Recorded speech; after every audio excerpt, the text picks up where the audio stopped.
জামাতের আকীদা সম্পর্কে আলেমদের মধ্যে মতভেদ রয়েছে, এ সম্পর্কে আপনার মূল্যবান মতামত প্রত্যাশা করছি। আর বাবা, জামাতের শিবিরের মাদ্রাসা আমি 30 বছর পড়াইছি, তা আমি তো সবচেয়ে বেশি আকীদা ওদেরকে শিখাইছি। তা আকীদা খারাপ হইলে কি আমি আমার চোখে পড়তো না এগুলি? দিগন্তে বসে আলহামদুলিল্লাহ, এই দেশে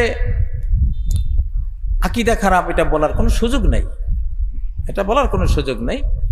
কিছু মাসলায় ওই যে একতলাপ একটু থাকেই, এটা আকীদের মাসলা না, এটা হলো সিয়াসিয়াত ইজতিহাদিয়াত। রাজনীতি হলো ইজতিহাদের বিষয়। আমি ইজতিহাদ করছি, গবেষণা করছি, আমার গবেষণা এটা উত্তর দিকে সমাধান, আপনি গবেষণা করেছেন, আপনার গবেষণা দক্ষিণ দিকে সমাধান।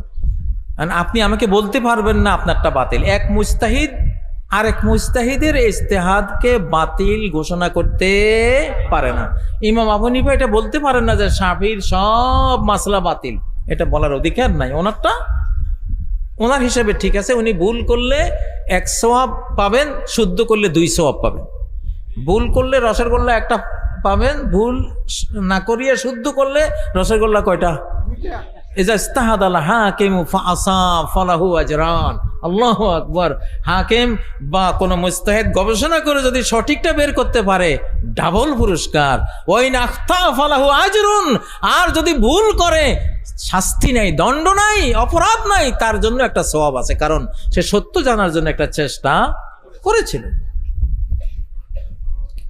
আমাদের জামাতে ইসলাম বলেন, ছাত্র শিবির বলেন, এরা বাংলাদেশে খুব আল্লাহওয়ালা দুইটা দল। এরা যেই কোনো হক কথা মানি নেয় অকাতরে, কোরআন সুন্নাহর সত্যটা বুঝতে পারলে এরা মেনে নেয়। আমি দেখছি, আমার সারা জীবনের অভিজ্ঞতা।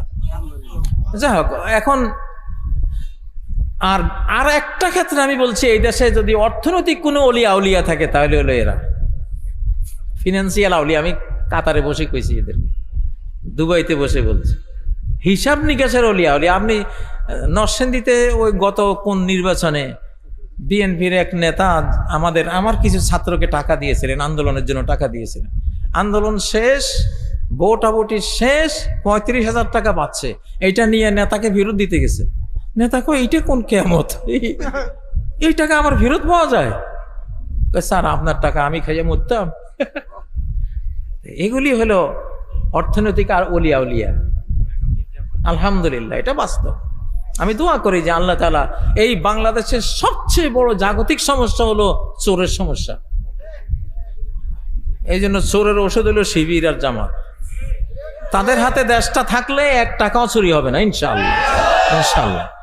ডক্টর ইউনূস সাহেব, আপনি তো নিশ্চয় শুনবেন যদি সময় পান, বা আপনার কেউ শোনাবে। দেশের জন্য বলছি, এটা কোনো দলীয় কথা না, এটা জাতীয় কথা। কি কথা? তারা এগুলি বুঝে। ইসলামী ব্যাংক চালায়, আলহামদুলিল্লাহ, ওখানে কোনো দুর্নীতি নেই। আছে দুর্নীতি? 2টা মন্ত্রণালয় জামাতের নিজামী সাহেব চালিয়েছিলেন, মুজাহিদ ভাই চালিয়েছিলেন। 1 টাকাও যদি ফল্ট পেত, কিয়ামত করে ফেলতো।